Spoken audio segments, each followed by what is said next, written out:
Yaşar gagavuzlar, bir yeşil cennet gibi oldu dolaylar. Yekinlerden taşır koca ambarlar, hep mutlu yaşasın bizim insanlar. Çotrilan karşı çıkalım musafirlere, herkes bilsin Gagavuz'un cömert yürek.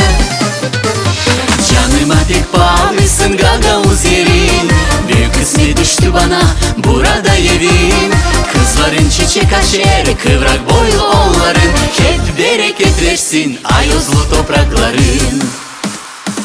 Hiç gücenme halkım, sade hudulan, unutulsun zorluklar geride kalan.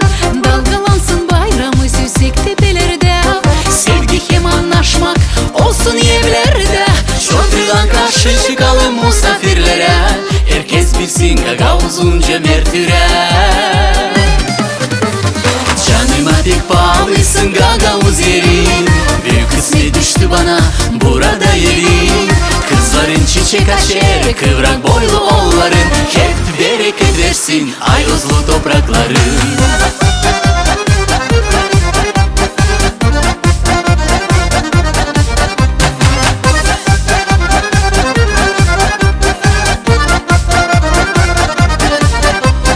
Çotrilan karşı çıkalım musafirlere, herkes bilsin Gagavuz'un cömert yürek. Canıma pek bağlısın Gagavuz yerin, büyük kısmı düştü bana burada evin. Kızların çiçek açar, kıvrak boylu oğulların, hep bereket versin ayozlu toprakların. Canıma pek bağlısın Gagavuz yerin, büyük kısmı düştü bana burada evin. Kızların çiçek açar, kıvrak boylu oğulların, hep bereket versin ayozlu toprakların.